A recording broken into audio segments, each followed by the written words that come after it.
Manchester, in the heart of the northwest of England, is tonight host to a British political first. I'm Alastair Stewart, and for the first time on British television, live in front of a representative studio audience, we'll be hearing from three men, each hoping to be the leader of the next UK government in the first election debate.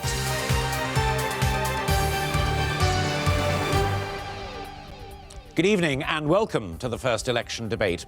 Over the past 50 years, there have been numerous attempts to get the leaders of the three biggest political parties to debate with each other during an election. Tonight, history in the making, as we are joined by the leader of the Liberal Democrats, Nick Clegg, the Conservative Party leader, David Cameron, and the leader of the Labour Party, Gordon Brown.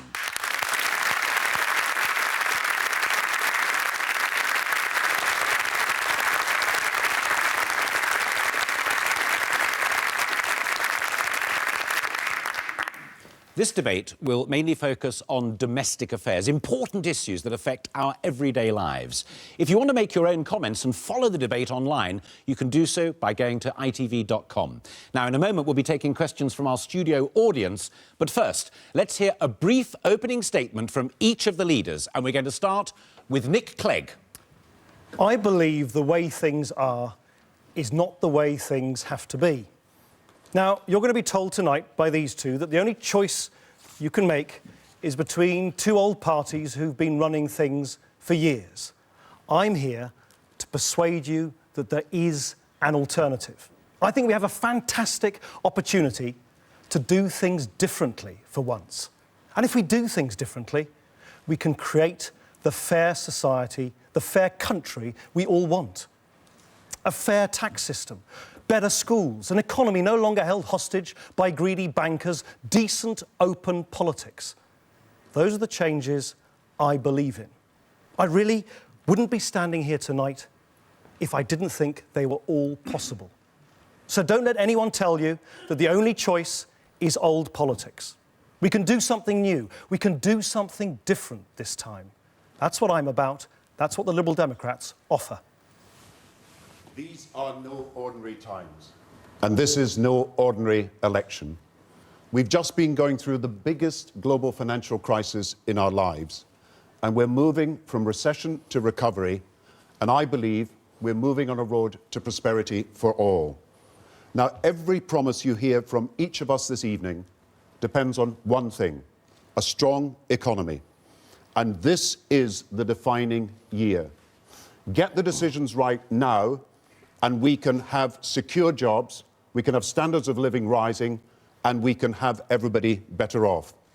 Get the decisions wrong now, and we could have a double-dip recession. And because we believe in fairness, as we cut the deficit over these next few years, we will protect your police, your National Health Service, and we will protect your schools. I know what this job involves. I look forward to putting my plan to you this evening. I think it's great we're having these debates, and I hope they go some way to restore some of the faith and some of the trust into our politics, because we badly need that once again in this country. The expenses saga brought great shame on Parliament, and I'm extremely sorry for everything that happened. Your politicians, frankly, all of us, let you down. Now, there is a big choice at this election. We can go on as we are, or we can say, no, Britain can do much better. We can deal with our debts. We can get our economy growing and avoid this jobs tax. And we can build a bigger society. But we can only do this if we recognise we need to join together. We need to come together. We need to recognise we're all in this together. Now, not everything Labour has done in the last 13 years has been wrong. They've done some good things, and I would keep those. But we need change, and it's that change that I want to help to lead. Gentlemen, thank you very much indeed. Our first question is from Gerard Oliver, who's a retired toxicologist from Cheshire. Mr. Oliver. Good evening. What key elements for a fair, workable immigration policy need to be put in place to actually make it work effectively? Gordon Brown. You know, I've heard the concerns around the country. I've been listening to people. I know people feel that there are pressures because of immigration. That's why we want to control and manage immigration. And when I became Prime Minister, I did a number of things. First, I introduced a points system. So no unskilled worker from outside the European Union can come to Britain now. I also said that jobs had to be advertised in job centres where there were skills that there were shortages of, but we needed people in this country. I then said we're going to look at all the range of occupations where people come from abroad. So I talked to a chef the other day who was training, and I said, in future, when we do it, there'll be no chefs allowed in from outside the European Union.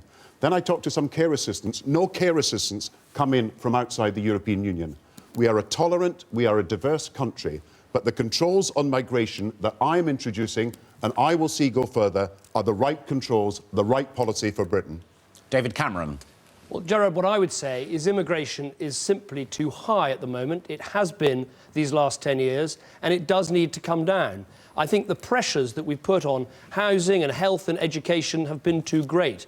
And if you look at what's happening with immigration, the difference between the amount of people going to live overseas and those coming here, it's been often as high as 200,000. That's equivalent to 2 million across a decade. It's too much. I want us to bring immigration down so that it's in the tens of thousands, not the hundreds of thousands. How will we do that? Well, I think we need to have not just a point system, but also a limit on migration when people are coming from outside the European Union for economic reasons. I also think when new countries join the European Union, then actually we should have transitional controls so they can't all come here at once. It's been too high these last few years, and I would dearly love to get it down to the levels it was in the past, so it's no longer an issue in our politics, as it wasn't in the past. Nick Clegg. Well, Gerard, you talked about a fair, workable immigration system. That's exactly what I want. What's happened over the last several years is almost precisely the reverse. You've had lots and lots of tough talking about immigration from both Conservative and Labour governments, and complete chaos in the actual administration of the system. It was a Conservative government that removed the exit control, so we knew who was leaving as well as who was coming in. That's what the Labour government then followed up on as well. So what I think we need to do is firstly make sure that we restore those exit controls. So we have borders so we know exactly who's coming in, but also when they're supposed to leave. And the second thing that I would do is this. At the moment, under the immigration system, if you want to come and work in this country, you have to show two things. Firstly, you've got a sponsor who's sponsoring your arrival in this country, and secondly, that there's a job for you to do. I want to add a third element, that you also only go to a place, to a region where you are needed, so that we only send immigrants to those places where they can be coped. You've heard what each has had to say on immigration. It's now your chance to contest the other's arguments, and you, Gordon Brown, will start. Well, let's be honest with each other. Net inward migration is falling. It's fallen 3 years ago, 2 years ago, and it's falling this year. It's falling as a result of the action we are taking and will continue to take.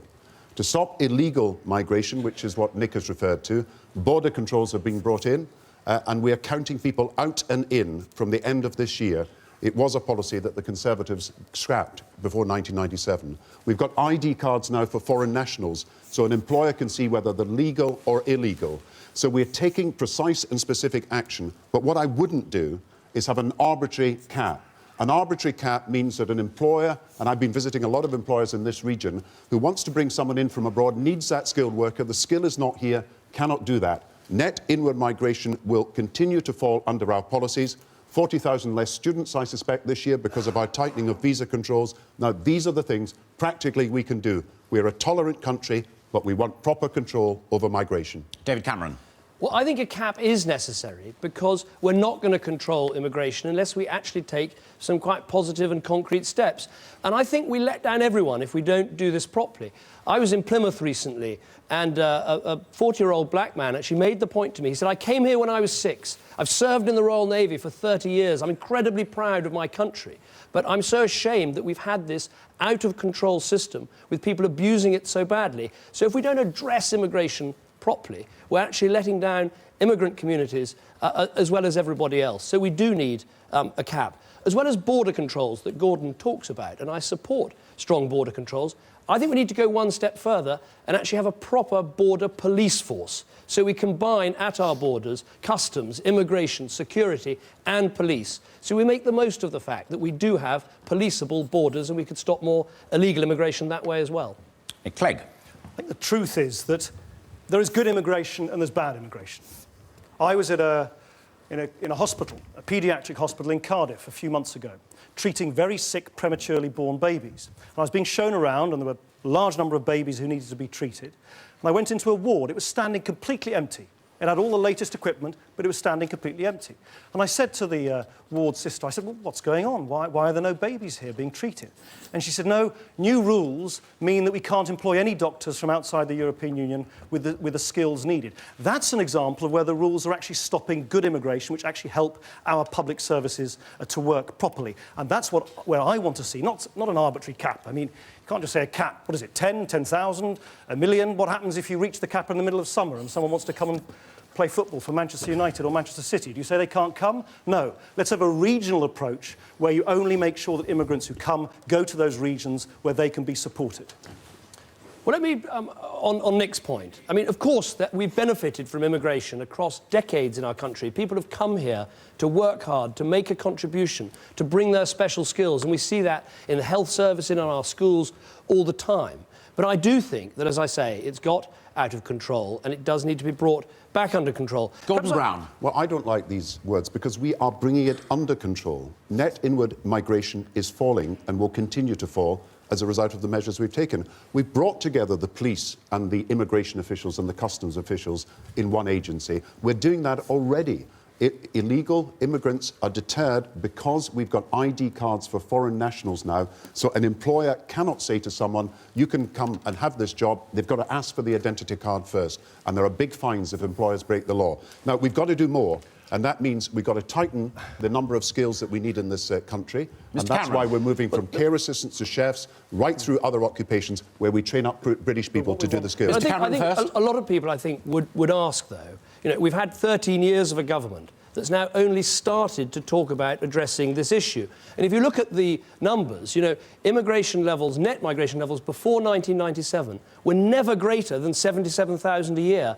Under your government, they've never been less than 140,000 a year. That's a very big number, and it's only now that you're starting to take... You're only starting just before an election to take the steps that need to be taken. I'm going to bring Nick Clegg in now, and we'll continue. Well, Mr. Clegg? I think this is partly what's been going wrong for so long. We've had both major parties running governments over the last 20 years talking tough about immigration and delivering complete chaos in the way in which it's run. I'm like anybody else. I just want a fair, workable immigration system that counts people in, counts people out, only make sure immigrants come here if there's jobs for them to do in parts of the country where they don't place unreasonable strain on housing, on public services and so on. I think the regional approach that we're putting forward, which would be a major innovation, they do it in Canada, they do it in Australia, but it would be a major innovation here, which I think would restore public confidence in an immigration system where people feel it's complete chaos. You see, I agree with Nick. An arbitrary national cap will not work. And I think the Conservatives are not even giving the number for that cap, so they can't tell us what they will do. Take the controls we're putting in, add to the points system, restrict more occupations in future where we can train up people to have the skills. My vision of Britain moving forward is we train the young people up to get the skills for the future, and we will need less people to come in to meet the skill shortages of the past. David That's now what we're doing. It's absolutely true that the other side of the coin is proper welfare reform. We have got too many people who could work, who are offered work but who don't work, and that has actually drawn a lot of people into our country. So we do need to reform welfare, but again, 13 years have gone by when welfare hasn't been properly reformed. Can I just ask Nick there are 2.5 million more jobs in this country. Can I just ask Nick one question about this regional approach? Don't quite understand how you can ask people to come to one part of the country and rely on them staying in that part of the country. You have a sort of vision of M62 with a sort of border post. Very, very easily. They do it in other countries. It basically means that if you're an employer and you're employing someone who's got a work permit, then you will need to make sure that in that work permit they're only able to work in the region where you are offering them work. And if you offer them work when they don't have a work permit which says they're entitled to be in that region, then you are acting illegally. They do it in other countries. We should do it here. Because the truth is that our country has lots of different needs in different parts of the country. That's not being reflected in an immigration system in which the public has lost any confidence. But gentlemen, I'm going to leave it there because we've got a lot of questions to get through, and you yourselves have said we want to get some questions. So let's go to the audience and take another. Our next question is on law and order, and I need to point out that it's an area where powers are devolved devolved to the Parliament in Scotland and, of course, from this week also the Assembly in Northern Ireland. And this question comes from optician and mother of two, Jacqueline Salmon. Jacqueline, your question. Good evening. I was born and still work in Burnley, Lancashire. The town has the highest burglary rate per head of population in the entire country. What confidence can you give me that towns such as this all over the UK can be made safer places to live and work? Well, Jacqueline, the system isn't working properly now. There's no doubt about it. We're not seeing enough police on the streets. We're not catching enough burglars. We're not convicting enough. And then when we do convict them, they're not getting long enough sentences. I went to Crosby the other day and I was talking to a woman there who had been burgled by someone who'd just left prison. And he stole everything in her house. And as he left, he set fire to the sofa and her son died from the fumes. And that burglar, that murderer, could be out of prison in just 4.5 years. Now, the system doesn't work, but that sort of sentence is, I think, just completely unacceptable in terms of what the public expect for proper punishment. What have we got to do? Well, we've got to get rid of the paperwork and the bureaucracy, and we've got to get the police out on the streets. We need very clear signals from our criminal justice system that if you cross someone's threshold and rob their home, you go to prison, and you go to prison for a long time. Nick Clegg. Jacqueline, you asked what can we do to stop burglary happening over and over and over again. Two things. Firstly, quite simply, more police on our streets. This government wants to waste billions of your money on an ID card system so that you have to pay for the privilege of having lots of your own details on a piece of plastic card that you carry around for pretty well exactly the amount of money that the government, your money, the government's pouring into that. We could put 3,000 more police officers on the streets. That is the absolute priority for me. Second thing is this. There are too many young offenders who start first getting into trouble with low-level nuisance, antisocial behaviour, who become the hardened criminals of tomorrow. What we've got to do is stop the young offenders of today becoming the hardened criminals of tomorrow. And in my city of Sheffield, where I'm an MP, we've done some great things to do exactly that. That's the way to get burglary and crime down. Jacqueline, as long as anybody feels unsafe and as long as anybody feels insecure, even although crime is falling, official crime figures show it's falling and violent crime is falling, I feel that we have got to do far more. And that's why there's three things I want to suggest this evening that will make people safer. One is we've got to have effective policing on the streets. Police have got to spend 80% of their time now on the streets. We've got record police numbers in this country, and we want to maintain that level of police force over the next few years. The second thing is parents have got to accept responsibility for their children. If an order is passed against a teenager, then the parent has also got to accept responsibility, and we're bringing that in now. And the third thing I would say is this. If you are dissatisfied with the way the police are treating or the police are dealing with your case, and you are persistently denied the rights you have, then we'll give you the right to take an injunction against the police so that you can be sure that your rights against antisocial behaviour and crime are upheld. I think one additional point that I would make is if you look at where so much of the burglary, so much of the car crime is coming from, it is actually coming from people who are addicted to drugs. And I think we've got to be much faster at getting drug addicts off the streets and into treatment.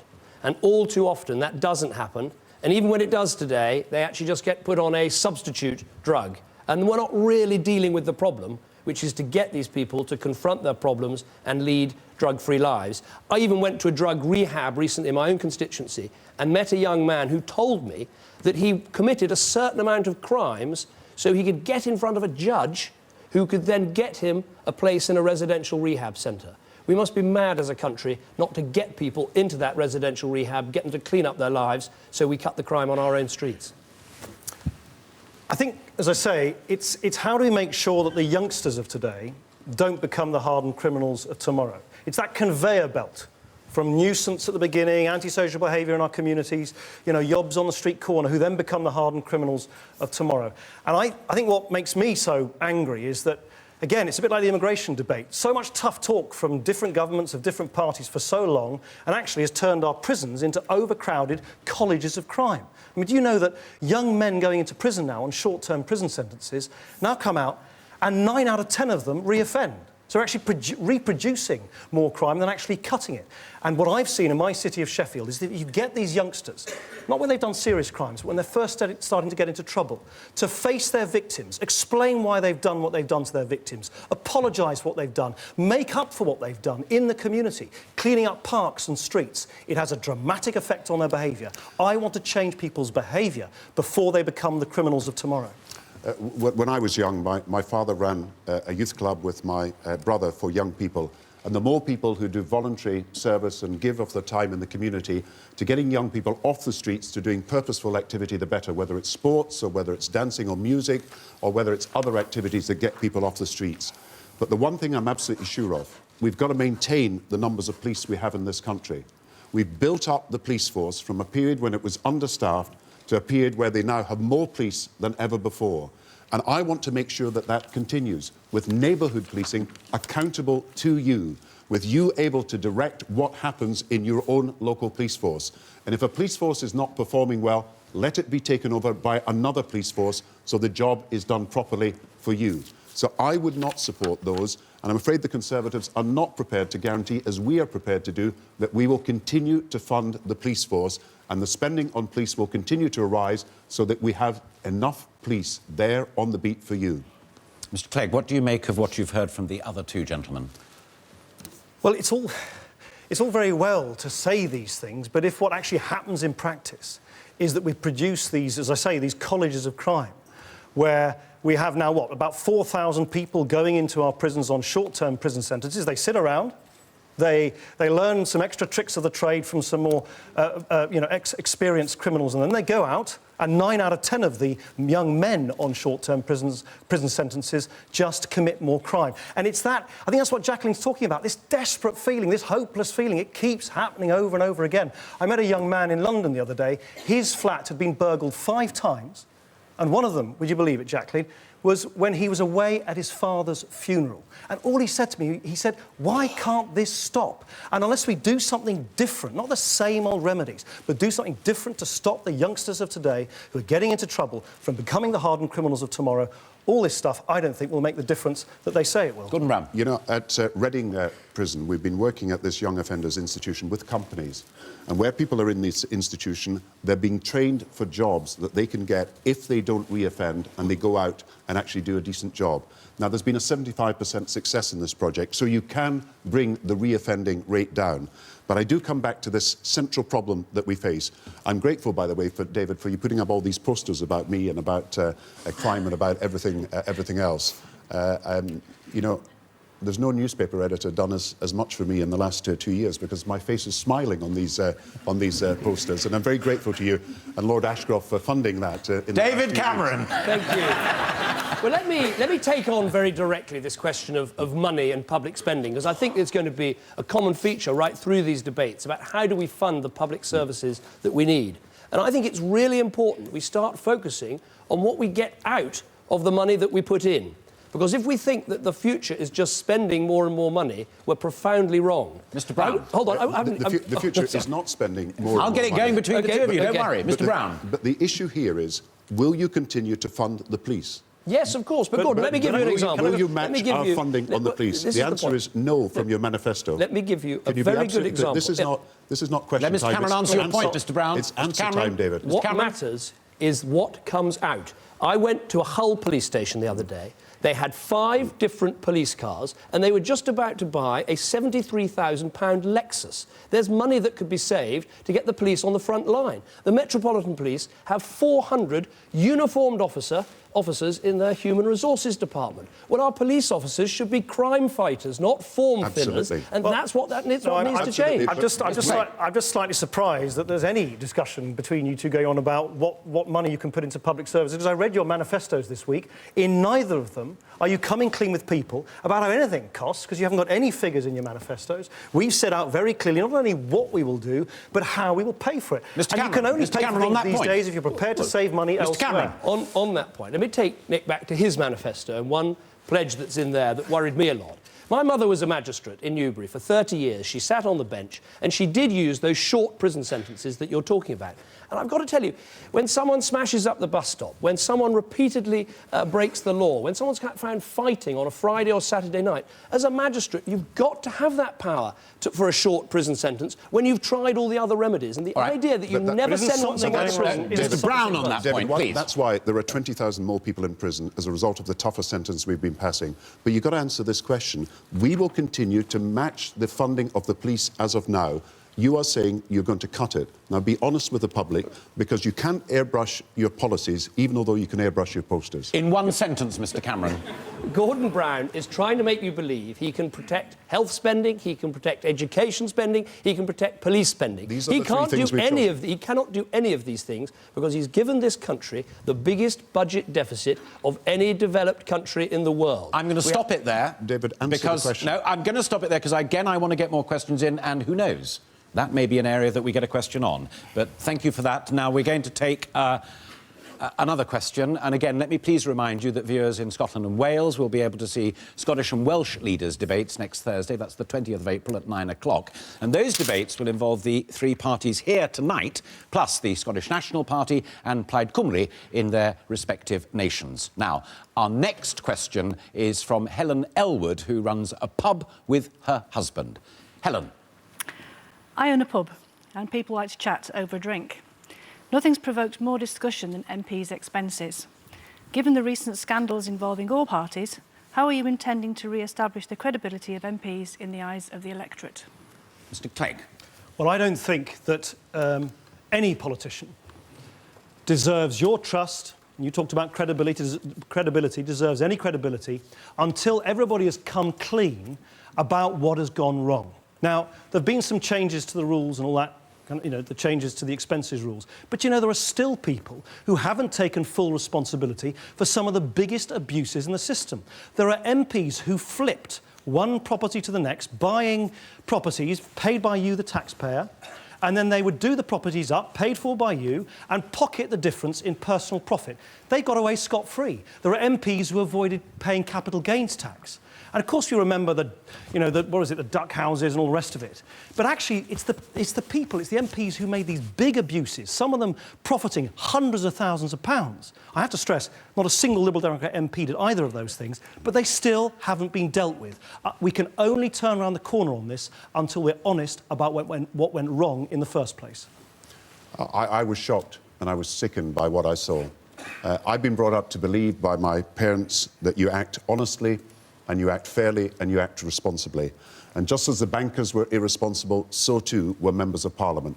And nobody should be standing for election at this election who is guilty of the offences that we've seen in MPs. Now, I want to do three things to change the system. First of all, I want to give the right of recall to constituents. If your MP is misbehaving and is guilty of corrupt practices and Parliament doesn't act, you should have the right to recall that MP.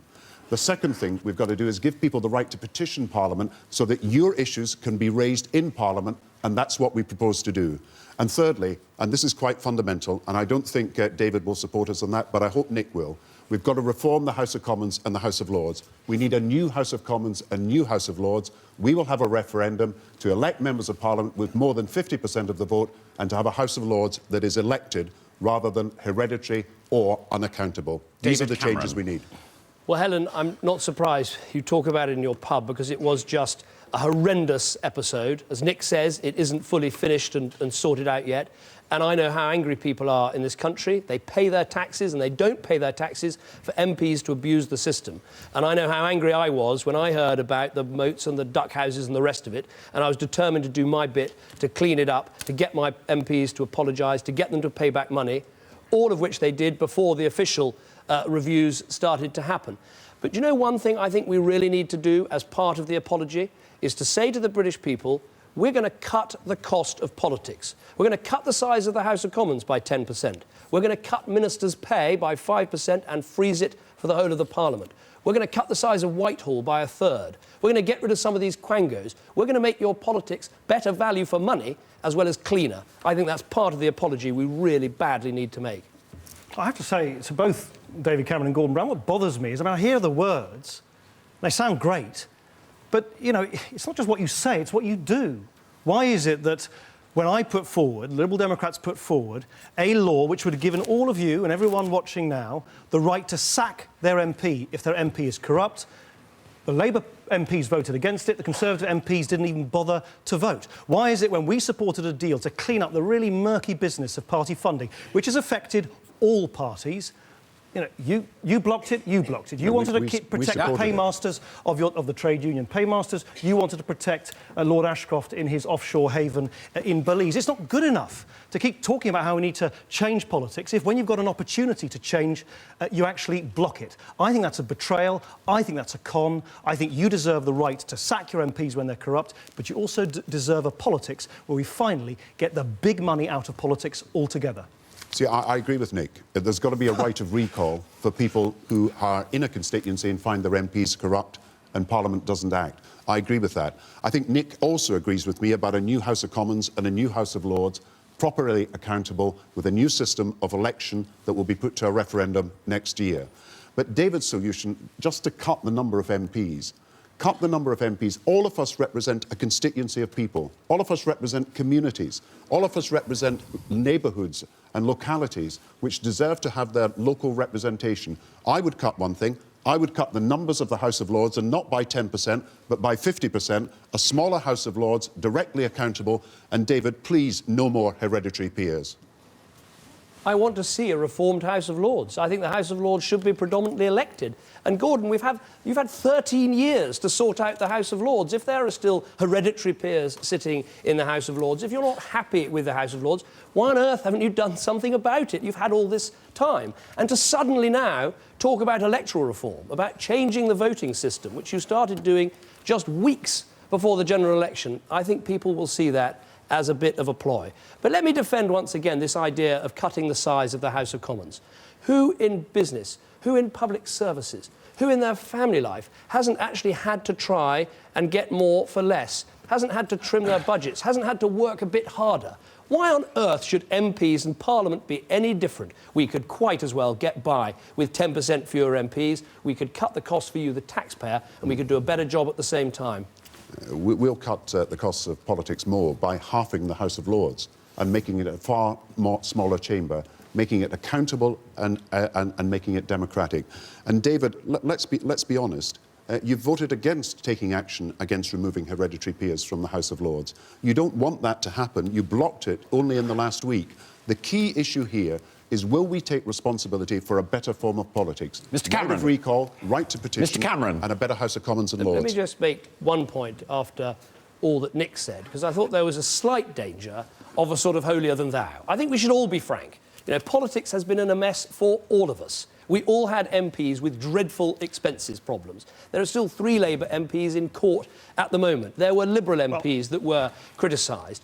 And when it comes to party funding, yes, there's been the union money going into Labour from the Unite Union. Yes, the Conservative Party's been too reliant for too long on rich individuals. And yes, the Liberal Democrats took £2.5 million off someone who's still, I think, a criminal on the run, and the money hasn't been paid back. So let's not get too holier than thou over all this. Nick Clegg. Hang on a minute. Before we bandy about these things, let's be absolutely clear. We were completely exonerated for that. It was years ago. I'm talking about what's been going on now. Have you paid the money back? And listen, none of this is going to make any difference if we allow this rotten system in Westminster to carry on, where MPs have jobs for life, where they basically only need to get 20-30% of your votes in their areas, then no questions asked. They don't even need to bother until the next time there's an election. And there's a direct correlation between the hundreds of Labour and Conservative MPs who've got these safe seats, these jobs for life, and the levels of abuse in expenses. And neither of you want to clean up the system from top to toe in the way that we've been advocating. Mr. Brown. I honestly think we should raise the standard of debate here. There has been awful things that have happened. We've had to take action against lots of MPs who've betrayed the public trust. We're in politics, I hope, for serving the public, not serving ourselves. But we've got to take action that makes a real difference in the future. Now, Nick supports me in reforming the House of Commons and the House of Lords. Mr. Clegg, can you clarify I think that? the Conservatives should support us as well. Can you clarify that assertion? There's absolutely nothing to support. They did nothing for 13 years. Do you support and there's that? nothing to, no, I mean... Do you support the alternative vote system in the House of Commons? What I support is something I've supported all my adult political life, which is a complete clean-up from top to toe of politics, direct elections to the House of Lords. They shouldn't be there just because they've done favours to politicians making the rules that you need to abide by, getting big money out, fair votes for everybody. The truth is that Nick does support fundamental reform of the House of Commons and But the you House of haven't Lords. offered it. We are going to put it to a referendum next year and let the people decide. When politics breaks down in the way it did, and we had corrupt MPs, then we've got to have a new start, a referendum next year on a new House of Commons and a new House of Lords. That's the way forward. I'm sorry that the Conservatives reject these reforms. Well, it's rather difficult because Gordon says Nick agrees with Gordon and Nick says Nick doesn't agree with Gordon. So let me try and find something we're all agreed on that we could change and will make a difference. I think it is time that when an MP breaks the rules, that those constituents should be able to throw that Member of Parliament out of Parliament without having to wait for a general election. I think we all agree about that, and whoever wins the next election, we can put that in place straight away. Let me just clarify precisely that assertion.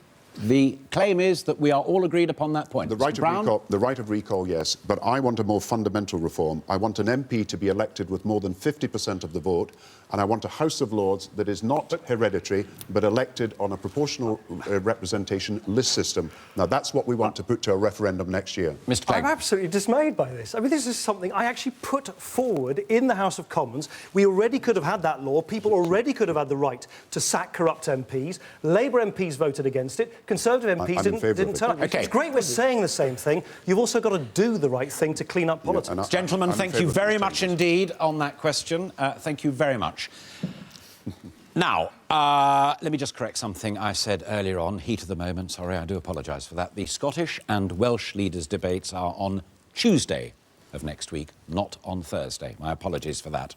Now, our next question is on education, an area where, again, there are devolved powers in Scotland, Wales and Northern Ireland, OK?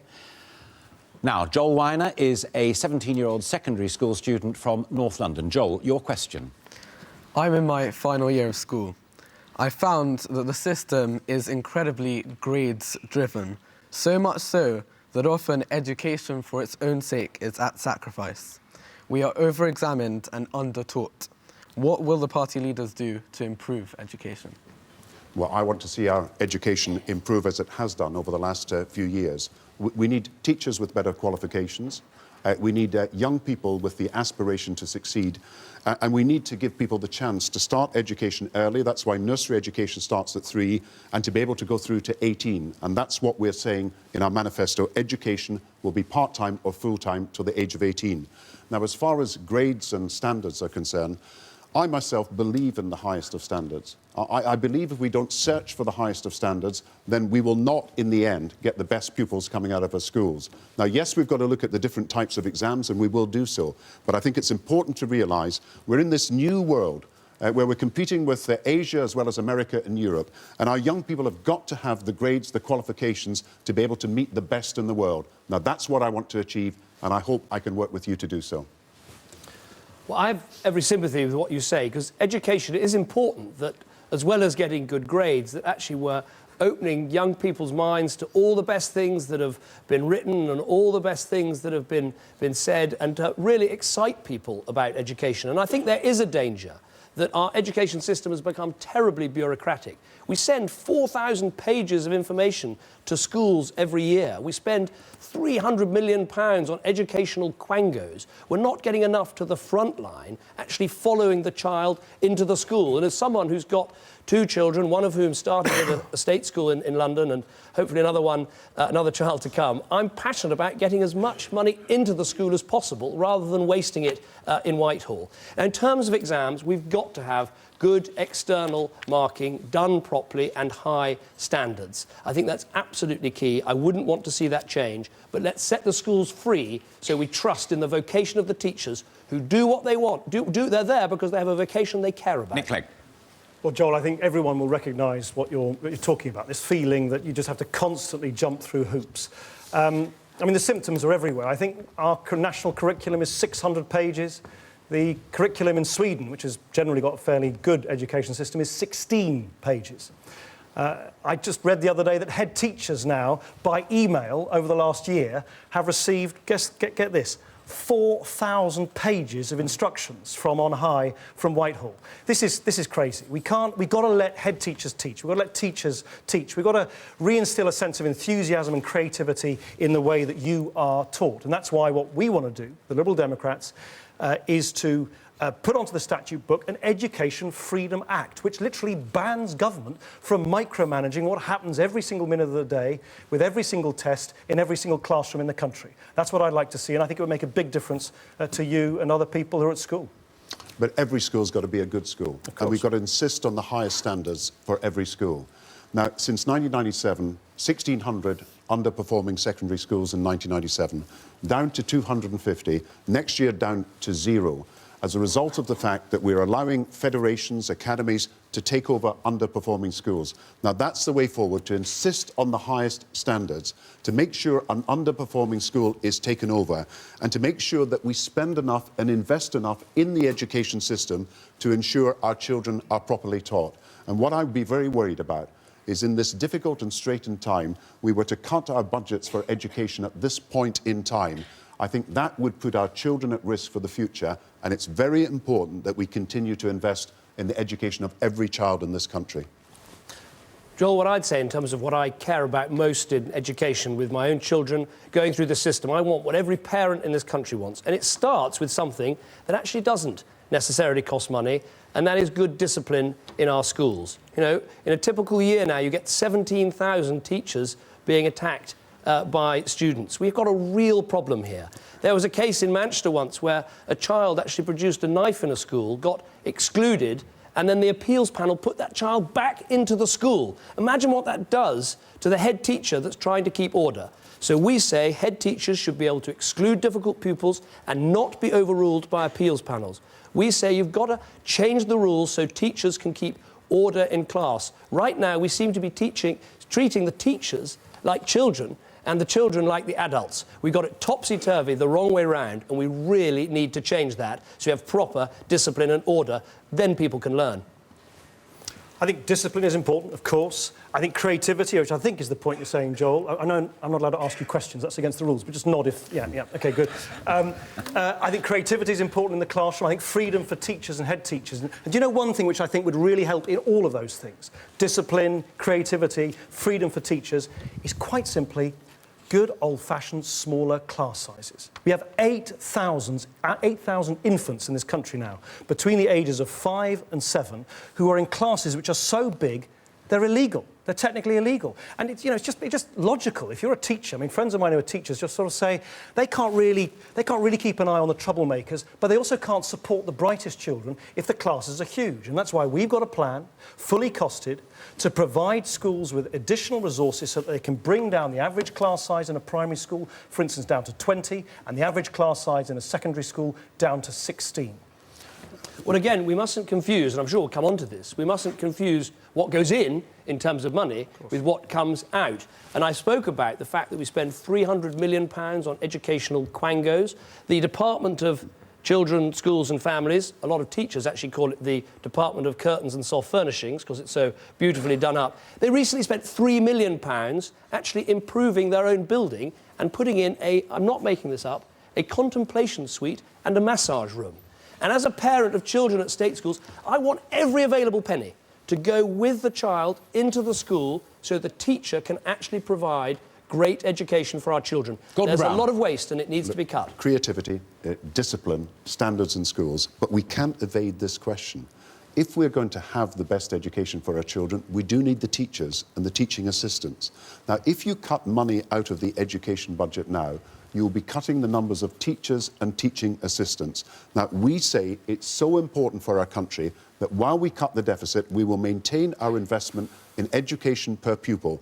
Now, the Conservatives cannot say this, and I think we need an answer this evening. Again, it's the risk to our health service, the risk in crime if you have less police. Now it's the risk to education. Mr. And Cameron, I say it's a risk too far if you cut teachers and teaching assistants. What Gordon Brown isn't telling you is that he's putting up national insurance contributions on every single job in 2011. The biggest cost schools have is teachers. So he's going to be taking money out of every single school in the country. Primary school, secondary school, FE college.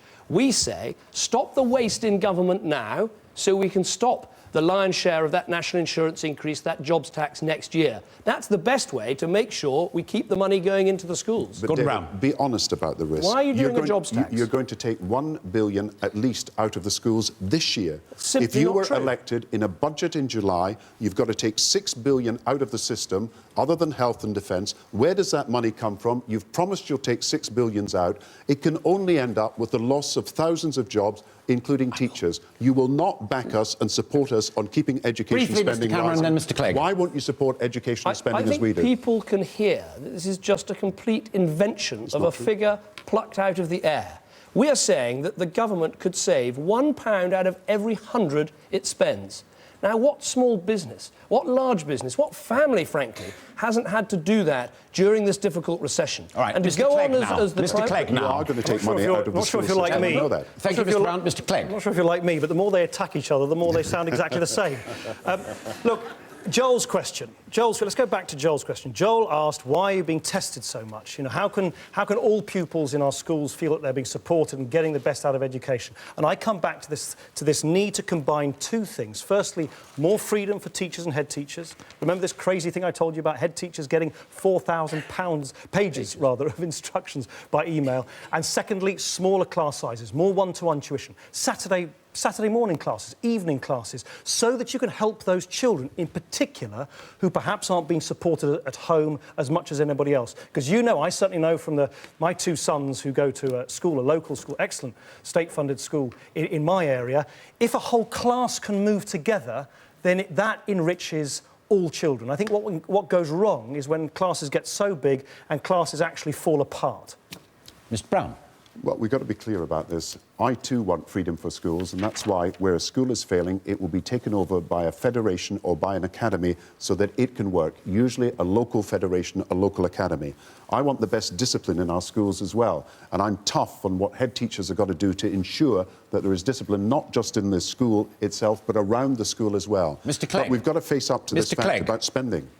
Well, Gordon Brown mentioned spending. Absolutely, too right. I don't think we're really going to get those smaller class sizes, that one-to-one tuition that Joel, I think, agrees is necessary, the catch-up classes, unless we find money from savings elsewhere. We've spelt that out in our manifesto, so we can provide, under our plan, £2.5 billion extra to our schools. I'm going to stop you right there, because I know what the questions are, and you don't, but the next question continues that debate. Your answers are entirely a matter for you, and your rebuttals as well. But I think you may find that the next question will continue that discussion. It's Robert Lewis, who is a senior manager in healthcare. Mr. Lewis, your question. How certain can you be that your party's policies will deal with the budget deficits without damaging economic growth? Mr. Cameron. Well, this is an absolutely vital question, and I'm glad it's been asked, because we've got to get this economy moving. We've got to get this economy growing. And what we say is save £6 billion in the current year in order to stop the jobs tax, which we think will derail the recovery. Because if you put a tax on jobs, that, I think, is a jobs killer, it's a recovery killer, it's an economy killer.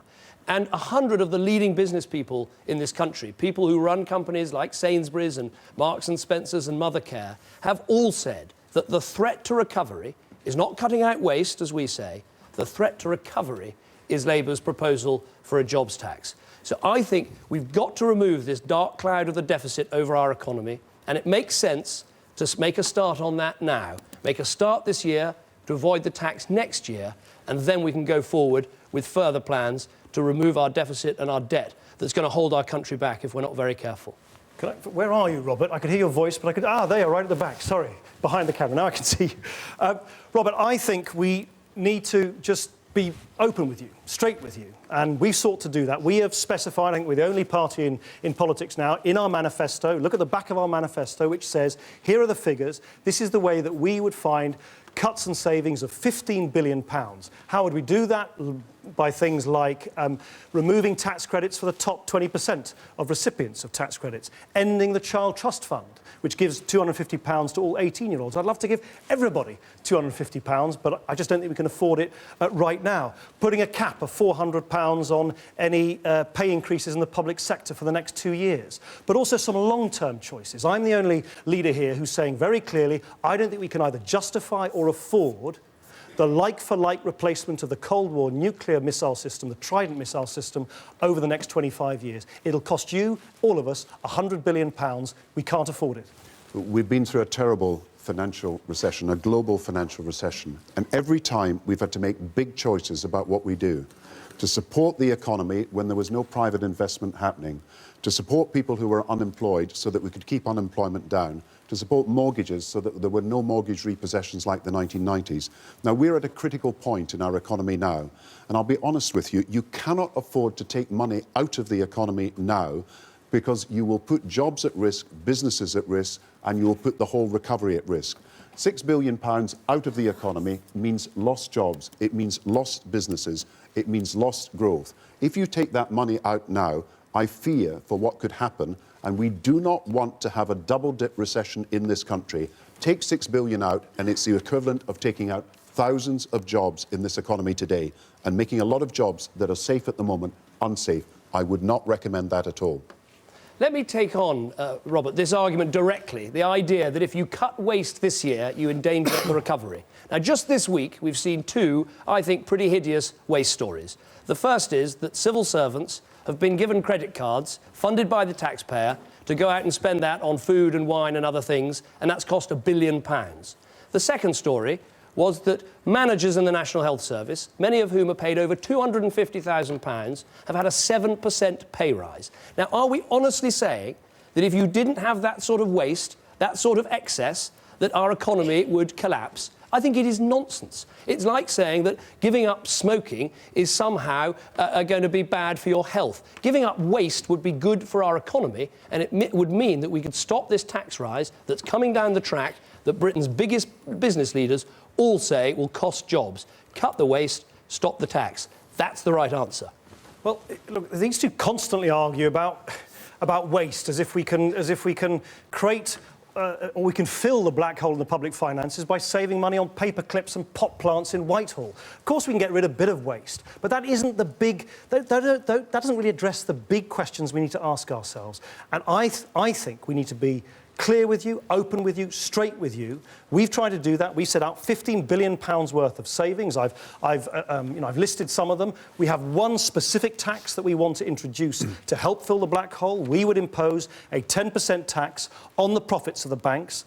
These banks who've got us into the trouble in the first place, I think they should pay you back because you, the taxpayer, have bailed them out, and use that money to deal with the black hole in the finances. But let's not get obsessed about mythical savings in waste, which is the oldest trick in the book to pretend that you can square a circle like that, or get obsessed about when you deliver these cuts. The crucial thing is, are we going to be open with people, with you, about how we're going to save money in the long term? Well, just think how difficult it is to save 50,000, 100,000, 200,000, £1 million, and then think of 6,000 million to be saved in the next 9 months before the end of the financial year.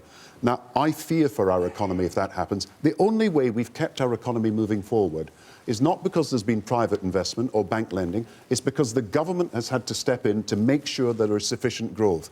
And we've prevented unemployment going to the levels of America and Europe. I say you've got to keep that support now. Every other European country, America, agrees with that. Only the Conservative Party is against keeping that support in the economy now. Now, of course, we've got to deal with waste. But if you take the waste out, you put more money into the economy to make sure the economy can continue to grow. It's the only way we can save jobs and businesses in this country now. And I say to the whole audience here and to the nation, it is important at this moment to take no risk with the recovery. Once again, the Conservatives are showing they are a risk to the recovery in this country. Nick Clegg. Well, we all know we've got this great black hole in our public finances. That's obvious. We all know that we're going to have to save money. We all know that we're going to have to make cuts. The question at this election is, who is trying to be straight with you about the scale of those cuts, How long they'll take? As it happens, this is one area where I would like for once to see politicians put people before politics. And what I'm suggesting, I don't know whether Gordon Brown and David Cameron would take up this invitation, is that regardless of the outcome of the general election, that we get the Chancellor and the Shadow Chancellors together, the Governor of the Bank of England, the head of the Financial Services Authority, to come clean with you about how big this structural deficit is. It's estimated to be somewhere around £70 billion, and straight with you, finally, about how long it is going to take to fill David Cameron. There's no doubt the country is going to have to come together to deal with this really big problem of the deficit. I mean, for every £4 that we spend right now, the government is borrowing one of those pounds. But Nick keeps saying he's being very straight with you. In his manifesto is a promise for a £17 billion tax cut. It's a great idea. I'd love to do it, but we don't have £17 billion for a tax cut. Nick Clegg, on that specific point. We've spelt out exactly where that money would come from. We would, for instance, stop this grotesque spectacle of this unfair tax system which has been built up under a succession of Labour and Conservative governments, where right now a greedy banker in the City of London pays a lower rate of tax on their capital gains than their cleaner does on their wages. We have a tax system which is grossly unfair. Back to the question Robert put. The PCT, the Health Authority, was finding it very difficult because of the situation at the moment.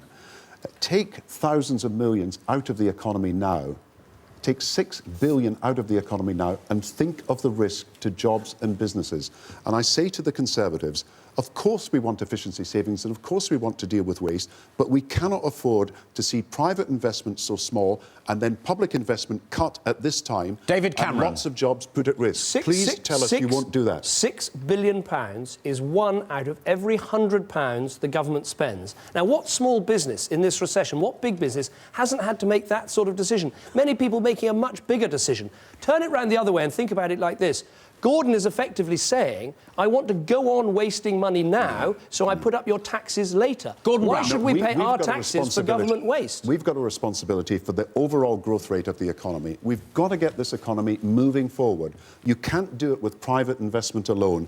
The government has got to play its role. Now, next year, we'll make these bigger savings, and of course, we're going to pay for health and for education and for policing by what we do on national insurance. But this year, don't pull the money out of the economy. Don't put good people's jobs and their businesses at risk now. David Cameron. But why do you think it is, I would say, that 100 of the leading business people in this country, people who run some of the biggest businesses, like Chorus, like Logica, like Mothercare, why do they say, and they couldn't be more clear, the risk to the economy is not cutting waste, the risk to the economy is Labour's proposal of a jobs tax. Gordon Brown on that specific point. Why do they say it? The risk to the economy is this year, and every country, America, the rest of Europe, including Britain, is saying we've got to make sure we invest in the economy this year so that we can have the growth we need. Now, pull out the money, and you've proposed it at every point during this recession. Pull out the money, and you'll have less growth, you'll have less jobs, and you will have less businesses. Now, that's the fear. We've got to take an overall responsibility for the whole economy. But all I would say is this argument, I think, just doesn't address the fundamental issue. There are going to be big things over the next few years, and neither of them will come clean on this with you, that we simply can't afford to do. Trident, I don't think we can afford it. A tax on banks, I think, is now unavoidable. Tax credits. We need to look at public sector pensions. These are big decisions which we need to take. And I would like us, for once, to get politicians together to I've got ask the agenda, questions Mr. which Clegg. they're not telling you about. I just want to make this... I think people at home watching will find it extraordinary that Gordon Brown is really saying you've got to go on wasting money to keep the economy going. Why not cut the waste and stop the tax rise? It can't be in the... How is a 7% pay rise for NHS managers essential for economic growth? I'm going to have to park it there. We've made £35 billion of I'm going to stop savings. you. I'm going to stop you because we had some of this in the previous question, and I've still got more questions that I really want to take. A lot of information there for people to reflect on, but I do want to move it on. Now, our next questioner comes from an army family and himself has served in the Territorial Army. Nick Brimson, your question. Good evening, guys. British troops seem to be dying unnecessarily and far too frequently. In my opinion, they are under-equipped and massively underpaid. What assurances can you give the armed forces that things will improve? Mr. Clegg. You're right, Nick. They are under-equipped and they are underpaid.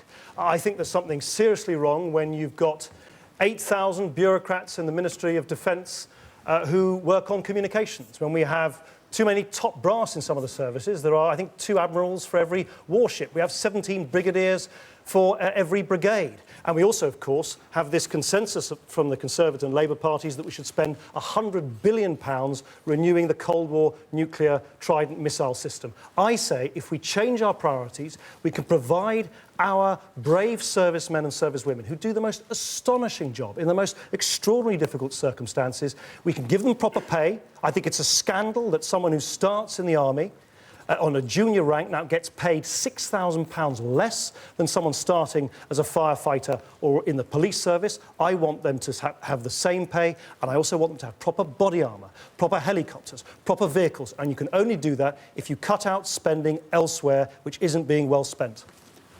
Let me say, first of all, my pride and my admiration for the armed forces and our questioner who was in the Territorial Army, all those who serve our nation. And particularly at this time when we're at war in Afghanistan, we've got to remember and we've got to do our best, not just by the armed forces, but by their families. And let us remember all those who lost their lives in Afghanistan. The important thing is that we're doing the right thing by our troops. And that's why we've increased the spending on equipment dramatically over these last few years. 1,000 new vehicles, new helicopters brought into Afghanistan. We used to spend 600 million on Afghanistan 3 or 4 years ago. It is now 5,000 million this year. Now, this, every time, you know, I've got to write to a family where someone's died, I've got to consider all these issues.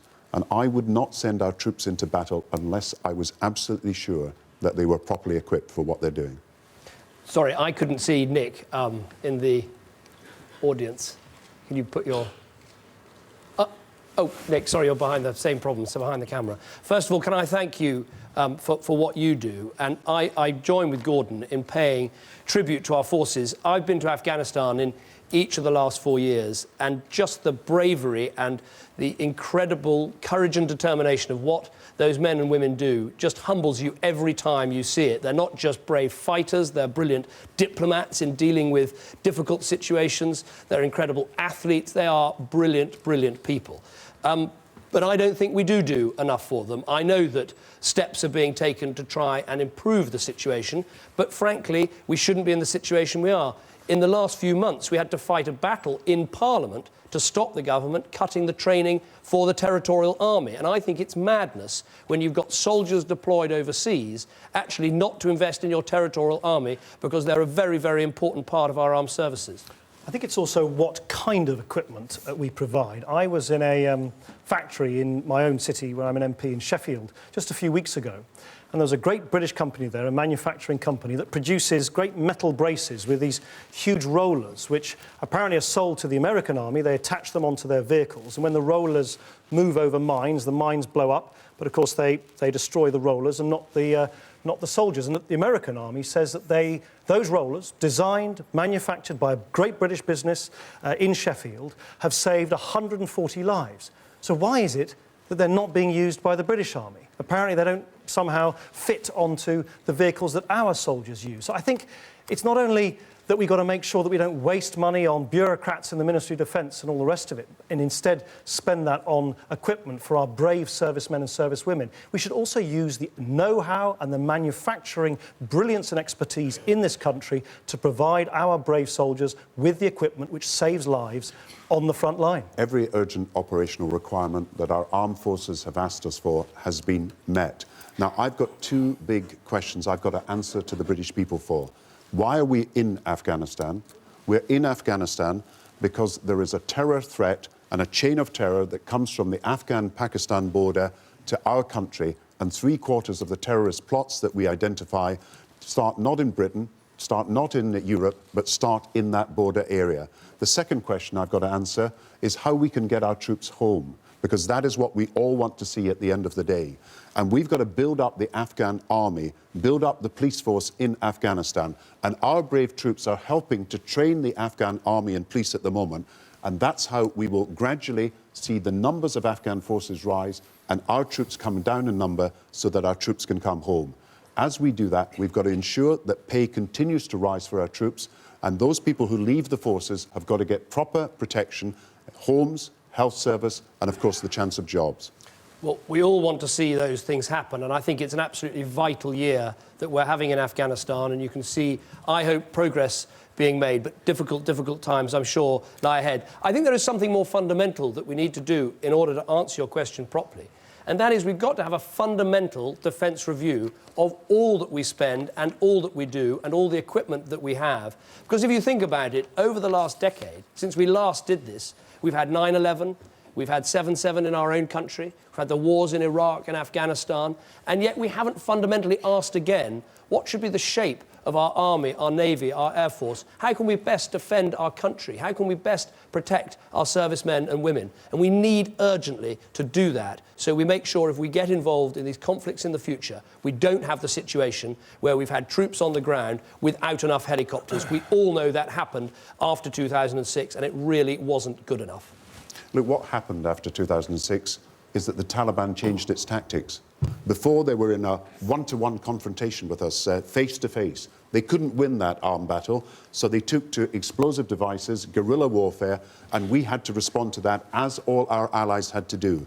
And we've got 1,000 new vehicles in Afghanistan as a result of the decisions to get Mastiffs and Ridgebacks and other vehicles into the front line. Mr. Clegg. And we've also got more helicopters Mr. in Clegg. as a result of what I we've actually done. happen to agree, strongly agree, and something I've been calling for years, that we should have a complete review about whether our military equipment is right for the job that we're asking our brave soldiers and brave service men and women to do. Because, of course, the world is changing and the threats to this country are changing with it. What I simply don't understand is that if we hold that review, as I think is going to be likely after the general election, whoever wins that election, both David Cameron and Gordon Brown want to rule out one of the biggest items of defence expenditure of all, which is the Trident nuclear missile system. This was a system that was designed at the height of the Cold War to flatten St. Petersburg and Moscow. Mr. Clegg, you mentioned it earlier. Is that really that important? Let me answer that directly, because I think it's important. I think the most important duty of any government, anyone who wants to be Prime Minister of this country,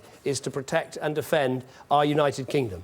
And are we really happy to say that we'd give up our independent nuclear deterrent when we don't know what's going to happen with Iran? We can't be certain of the future in China. We don't know exactly what our world will look like. I say we should always have the ultimate protection of our independent nuclear deterrent. Gordon Brown. And that's why we voted to make sure that happens. I've got to deal with negotiations over Iran, and we've got the problem over North Korea. If countries unilaterally decide to have nuclear weapons and break the Non-Proliferation Treaty, then we need multilateral action with all of us working together. Now, we are nuclear weapon states. We can make a huge difference in the reduction of nuclear weapons overall.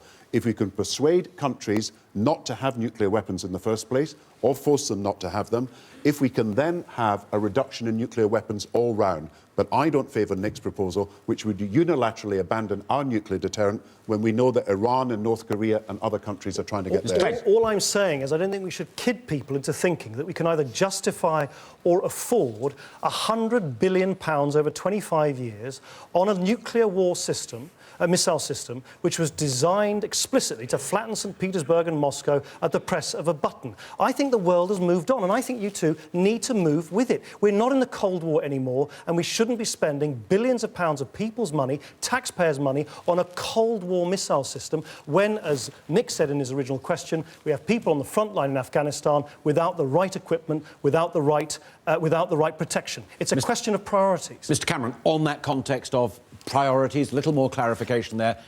I'd like to put it to the three of you that we've dealt with that nuclear question, more on priorities as the questioner put it. Well, we need the defence review so we can get everything that's required for the front line. And I just want to go back to what I think Gordon didn't really tell you, which is after we deployed in Afghanistan at the end of 2005, for several years, I went each year, and each year you didn't have to talk to many of our servicemen and women before they told you they simply didn't have enough helicopters. And to blame it on Taliban tactics, I think, frankly, is misleading. We didn't have enough helicopters. We needed more helicopters. We should have had helicopters. And if the government hadn't cut the helicopter programme back in 2004, we probably would have had more helicopters. This is not correct. The Taliban changed their tactics. We brought in helicopters from Iraq. We had to reprocess them because they were not suitable to the terrain in Afghanistan. We've got Chinooks in, we've got Merlins in, we've got Lynx in.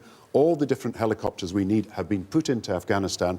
And I would say, with the Chief of Defence Staff, who said himself, we are the best equipped armed forces in our history. as a result of the action we've taken. I'm not complacent. I want to do more. But we've put the helicopters in, we've put the vehicles in, and we are giving our troops the equipment we need. Thank you. And I'm very proud of our troops. Thank you very much indeed. I'm again going to draw the line at that point. But, gentlemen, thank you all very much indeed. And we're going to move on to take another question now.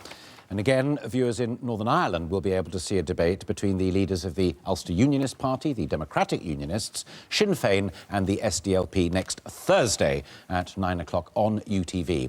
Now, our next question is on health, an area covered by devolution settlements in Scotland, Wales and Northern Ireland. And to put it, we have Sindhu Novell, who's been a hospital nurse for 12 years. Mrs. Novell. My question is, what are the party's visions for the future of healthcare in Britain? In particular, how would they address the cost pressures arising from an ageing population and more expensive new treatments? Thank you very much indeed. Mr. Brown. To help people live at home, to give them the urgent care needs that they have and see them met, for example, by home helps and health visitors, so that people who want to stay at home don't have to go into institutional care.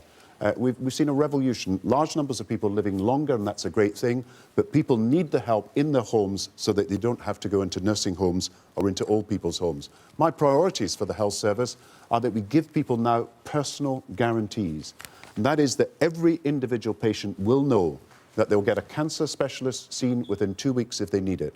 They'll get a diagnostic test within 1 week and the results to them. They will also be able to know that their operation will be within 18 weeks if you're any patient in need of an operation. You'll be able to see a GP in the evenings at weekends, something that wasn't happening. You'll be able to get a free health check-up on the National Health Service. I want people to know that public services are personal to people's needs, and that's why we need to give these guarantees to individual patients, and that's what we're going to do from now on. Well, first of all, can I thank you for your incredible service to the NHS? I think the NHS is a wonderful, wonderful thing. What it did for my family and for my son, I will never forget. I went from hospital to hospital, A&Es in the middle of the night, sleeping in different wards, in different places, and the dedication and the vocation and the love that you get from people who work in the NHS just, I think, makes me incredibly proud of this country, and so thank you for all that you've done. But I think it is special, the NHS, and we made a special exception of the NHS and said, yes, there are going to have to be difficult financial decisions elsewhere, but we think that the NHS budget should grow in real terms, i.e. more than inflation, every year under a Conservative government. My vision is that we improve it, we expand it, we develop it, we make sure that it's got more choice and more control for the patient. But we need to do some short-term things too, like make cancer drugs available to people who need them. There's some tragic cases now of people just not getting what they need. Well, of course, the easy thing is to say how much we all love and depend and rely on the NHS. The difficult question, which is, I think, the one that you're addressing, is how do we protect the NHS, which we all rely on? Maternity services, A&E departments, GP services and so on, when money is tight. And I think it's a little bit like the earlier discussion about equipment in the army. The priorities at the moment are all wrong. The last year, under this government, they've just employed 5,000 more managers in the NHS, yet the maternity ward in the NHS hospital where my third son was born just over a year ago is threatened with closure.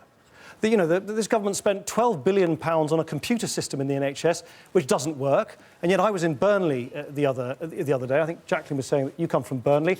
As you know, Jacqueline, they've closed the A&E department there. I think you have to now travel 25 miles to Blackburn. So what is going on? We're closing A&E departments and maternity wards and wasting money on computer systems and bureaucracy. I want to turn that on its head so we can protect the NHS that we all rely on. Brown. Well, I've just got to say that my commitment to the NHS is that we will give people these personal guarantees. The main source of employment in the NHS is more nurses. We've got 80 to 90,000 more nurses across the United Kingdom. We've got 30,000 more doctors. We've got the best equipment now in some of our hospitals.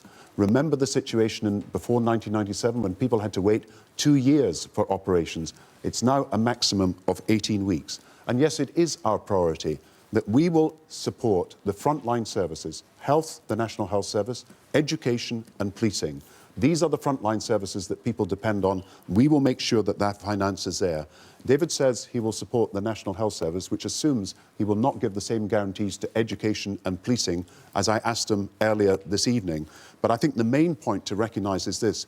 David will not give you the guarantee that you'll see a cancer specialist in 2 weeks or the guarantee you'll have a GP in the evenings at weekends. These are personal guarantees written into the NHS Constitution that we will give. The point is that today, actually, the number of nurses is going up, the number of managers is going up 5 times faster than the number of nurses in our NHS. And the government has had 13 years to fix these problems, and it hasn't done. And Gordon Brown talks about cancer, but what he's not telling you is that there are people in our country, there was a case the other day of someone who had to sell their home to get the cancer drugs. And the Prime Minister, the government, is about to hit the NHS, Britain's biggest employer, with this national insurance rise. It's going to take £200 million out of our National Health Service. We say stop that national insurance rise and instead spend the money on a cancer drugs fund so people can get the drugs they need. Talk about guarantees. But the fact is, for some people, waiting 2 weeks to see a consultant is too long. We need a faster, choice-driven system, but the drugs have got to be there when you need them. They're not always right now. This is a phony debate. This is pretending that somehow there are billions and squillions of pounds around that we can continue to pour into our NHS. Every man, woman and child in this country spends £2,000 on the NHS through our tax system. I want to judge the NHS about how it helps me and my family when we're ill and we're sick and we're in need of NHS care, not just by, numbers plucked out of thin air. David Cameron, you simply cannot seriously suggest that we should believe that you can cut the deficit immediately as you want, then a whole blizzard of tax breaks, including a great big tax break for double millionaires in the inheritance tax system, and provide huge lashings of extra money to the public. You might be able to do one of those things. You can't do all three. So I want to say to people, let's be straight with you. We're going to have to find savings in the NHS. I want to see, for instance, strategic health authorities, which is a layer of bureaucracy, stripped away altogether and use that money on the frontline NHS services, which are so important to us. The point is, we have made a special exception for the NHS for exactly the reason that Mrs Neville gives, which is that there are more older people, there are more expensive treatments, there are drugs budgets that are going up, and we say you need that extra money to even keep going with the NHS, and that's why we make the exception of the NHS and say that's the budget that has to go up. Now, what Gordon Brown is not telling you about the situation with cancer drugs and cancer outcomes is after all the things he's talked about, all the money that's gone in, our death rate from cancer is actually worse than Bulgaria's. So all that's happened has not actually improved the outcome, which is what matters. Gordon Brown. If people get early detection, and that means screening, I had a lady write to me who said that she would not be alive today if we hadn't introduced screening and we hadn't given the chance to see a specialist within 2 weeks. What David is not telling you is that while we are using the national insurance to pay for health, to pay for policing and to pay for schools, he won't give the guarantee on policing and schools. Mr Cameron. And now on the health service, Mr Cameron. he cannot give us a guarantee about specialists for cancer. The national insurance increase, which Gordon Brown has said is definitely coming in, that will take £200 million out of the NHS. He's not replacing that money, so he would have less to spend on cancer drugs. I have a man in my constituency called Clive Stone who had kidney cancer who came to see me with 7 others. Tragically, 2 of them have died because they couldn't get the drug, Sutent, that they wanted, that was on the market, that people knew was a good drug. That's a scandal in our country today. So stop the national insurance rise, use that money for the cancer drugs and help people so our outcomes can be amongst the best in Europe rather than, sadly, amongst some of the worst. All I would appeal for is just a bit of honesty in this debate. I mean, people know that money is tight. People know that you can't promise something for nothing. You can't say you're going to fill the deficit tomorrow and you're going to give lots and lots of tax breaks to people, inheritance tax breaks for double millionaires, tax breaks for, 1 in 3 hand-picked married couples, and also extra money to the NHS without explaining how you're going to do it. I say again, there's something wrong. Mr Cameron, thank you, Mr Clegg. Nick Clegg is promising a £17 billion tax cut. Now, we're saying stop the waste of £6 billion to stop the national insurance rise. I would love to take everyone out of their first £10,000 of income tax, Nick. It's a beautiful idea. It's a lovely idea. We cannot afford it. So Shall I it's tell all you how we very pay well for it? posing. Please do. as this Well, whole I'll tell you how we pay for it. We would, for instance, stop the huge unfair loopholes that only benefit the very wealthy at the top of the tax system. At the moment, the top 10% earners in this country get twice as much tax subsidy from all of the rest of you when they make contributions to their pension pot than everybody else. We say give people tax relief on their pension contributions, but make sure that they are the same and use that money so that no one pays any income tax on the first £10,000 Thank you, Mr. Brown. they earn. Where Nick and I are agreed is that to give an inheritance tax cut to the 3,000 richest estates in the country of £200,000 each, the biggest manifesto promise that the Conservative made, is totally unfair to the rest of the population of this country. And I say to him, we will use the national insurance to pay for healthcare, to pay for policing and to pay for schools. I'm going to stop you there. I'm going to stop you there, partly because of time. Also, because, thank you, Mr. Brown, people have heard that particular exchange as well. I have time to get one more question in. That's why I interrupted at that point, and I'm grateful for you accepting it. Now, in what will be, as I've just told them, our final question of this evening. It's also a policy area that's devolved in Scotland, Wales and Northern Ireland. And Alan Shaw's a train driver from Accrington. Your question, sir. Thank you, Alistair. Gentlemen, when are each individual party going to introduce a fairer system to care for the elderly when it is required, especially those who have worked and contributed towards a country's economy without the need for them to sell and dispose of their assets? And what are your policies? Thank you, Alan, for asking this question. I think it's an absolutely vital question. I think it's so unfair that today you can have people who have worked hard all their lives, they've saved, they've paid down the mortgage, they've done all the right things, and yet if they go into residential care, they have to spend every penny of that money. And maybe the neighbour who didn't work hard and didn't save and went about things in a different way, they get the whole thing paid for free. And I think that's just not fair. So we have, as we know, there's a huge budget deficit, a great big hole left by Gordon Brown. So we can't make all care free. I don't think we can afford that. But what we can do is say to people, if you put aside £8,000 on turning 65, we can guarantee that you won't have to pay for residential care. That would remove the need to sell your home to pay for care. It would mean that you could pass your home on to your children rather than have to pay for your care bills. It doesn't solve the whole problem, but I think it'd be a good start, a fair start, and rewarding people who've done the right thing.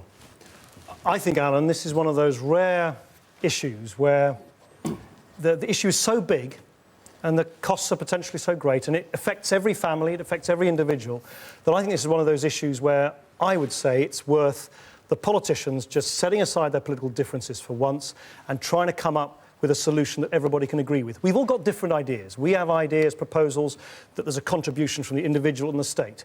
David Cameron has ideas which help some but doesn't help people in their home. Gordon Brown has some ideas which help some of the most needy but not others. Why don't we, for once, given this is something which I think is bigger than any other party, actually work together? There are some things, however, that I think we can do immediately. I, for instance, would like to use the money that the government has allocated for its latest, I think slightly flawed proposals, to give respite care to the carers who look after loved ones, those who look after the loved ones for the greatest amount of time, give them respite for at least a week every year. That's something we can do now. Let's come up with a longer proposal together, a longer-term proposal together. You know, elderly people shouldn't have to choose between the home they own and the care they need. And we have to devise a better system for the future. That's why the first stage of it is urgent needs care. So you can stay in your own home. You don't have to go into a nursing home. You get the support you need to stay in your home free of charge. We're introducing that from April next year. The second stage in the next Parliament is to say to people, if you're in an old people's home and you're in that home for more than 2 years, it will be free for personal and medical care from then onwards. And that will take away the worry and the anxiety people feel that their own home will have to be sold to meet the costs of residential care. The third stage will be to move to a more comprehensive system where people can be guaranteed that their needs will be met in the long run. I agree with Nick. We want consensus on this. We want to proceed in a way that every party, but every part of the country is with us. That's why we're consulting the social care groups. We're setting up a new commission to look at the funding for the future after the next Parliament, but we're committed to urgent needs being met now. It isn't a small problem about people having to sell their homes to pay for care. I believe it's 45,000 families every year who have to do that. And as I say, I think there's a deep unfairness in the system. Look, all of us, when we get older, we want to spend as long at home as possible before going into residential care. And anything we can do to help people adapt their homes, to help people live in their homes, and also to help the carers. You know, if carers stopped caring in Britain, whether for disabled children or whether for elderly people, if they packed up and gave up, that would cost us £50 billion, as well as all the hurt and the pain it would cause. So giving carers some clearer rights and saying if you care for someone, you should get a break. The thing that every carer always says to me more than anything else, give me a break every now and again and I can go on doing what I do.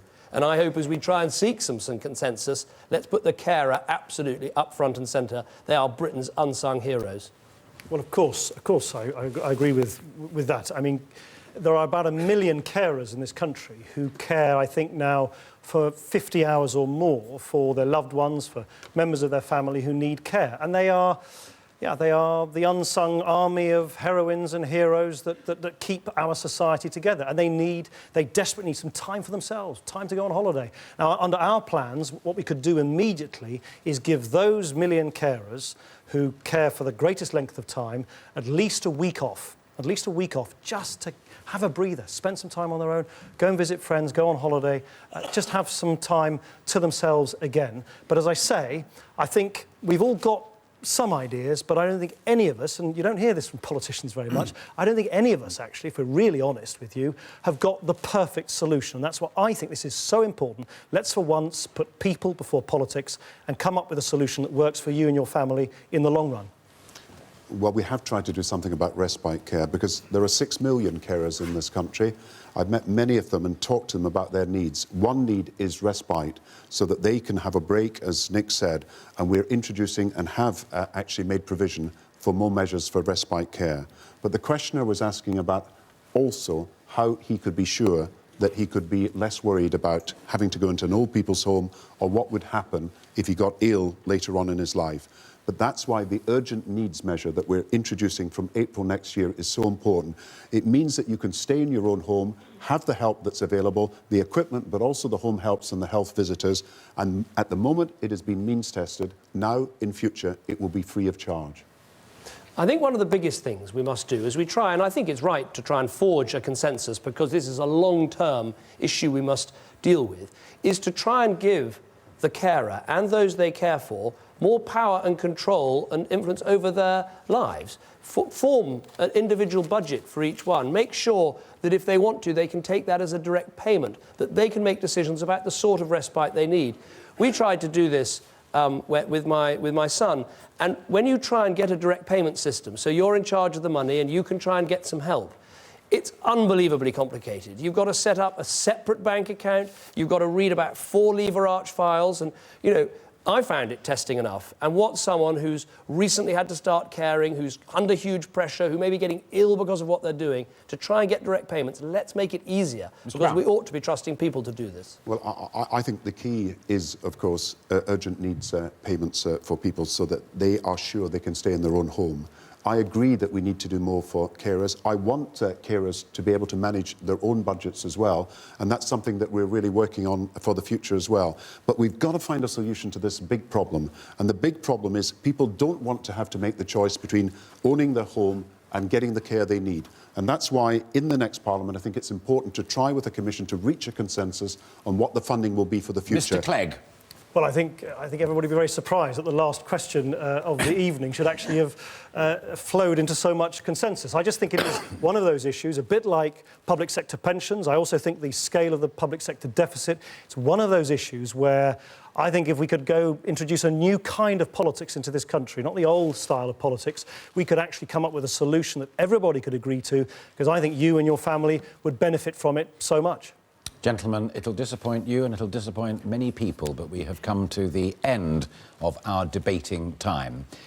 If I can just explain to you, while you mull over what you've heard already, what happens now is that each of them will have 1.5 minutes to make their closing statement. The evening began with an opener. You've heard lots of cut and thrust about a number of issues, but now each of them have 1.5 minutes to attempt to persuade you of their overall position. Mr. Clegg, you first. Well, thanks for starters for sticking with us for a full 90 minutes. what I've tried to show you this evening is that there is an alternative to the two old parties. I know many of you think that all politicians are just the same. I hope I've tried to show you that that just isn't true. Whether it's on the questions from Alan on care, Jacqueline on crime, Helen on politics, Joel on schooling, Robert on the deficit, I believe we can answer all of those questions. I believe we can rise to all of those challenges if we say no to the old parties and yes to something new and something different. And that's what I offer. That's what the Liberal Democrats offer. So don't let them tell you that the only choice is between two old parties who've been playing pass the parcel with your government for 65 years now, making the same promises, breaking the same promises, making the same old mistakes over and over again.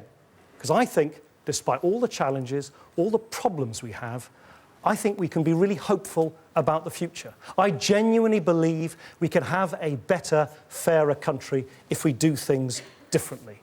So give real change a chance. Trust your instincts. Support fairness. Choose something different. And that'll give you and your family a better, fairer life. Thank you. You know, it's been a great opportunity to exchange ideas this evening. And I know we're not up against the X Factor or Britain's Got Talent, and I hope people have been able to stay with us in the exchange that we've had about the future policies of this country. I was really struck with a number of questions, but particularly the one from Robert about the future of his healthcare trust and about the jobs that may be at risk. And I've got to come to this central problem that we've got at the moment. We have got to make a decision now about how we secure the recovery this year. We've got to make a decision about whether we put funds into the economy or take funds out of the economy.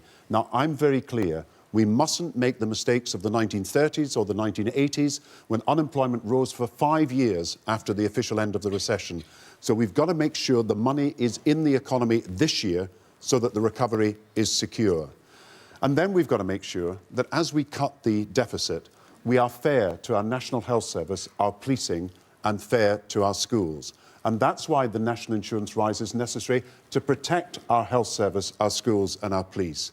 And I think it was very interesting when David Cameron was asked, he couldn't give a guarantee that we are giving about the funding on schools. He couldn't give a guarantee about the funding on policing. And when it came to the National Health Service, he couldn't give the same personal guarantees that we're giving about cancer specialist care, about seeing a GP at the evenings and weekends. Now, these are problems he's got to address in the future. I look forward to the next debate so we can get all the issues aired about the future of our country. David Cameron. Well, I think it has been a great opportunity to have this debate. And I think one of the things I've heard during this debate is just repeated attempts to try and frighten you about a Conservative government. And I would say choose hope over fear, because we have incredibly exciting and optimistic plans for the future of our country. A great vision where we build a bigger society, where we get our economy moving, where we stop Labour's jobs tax, which could destroy that economy. I think it's been shown tonight the idea you have to go on wasting money to secure the recovery is simply wrong.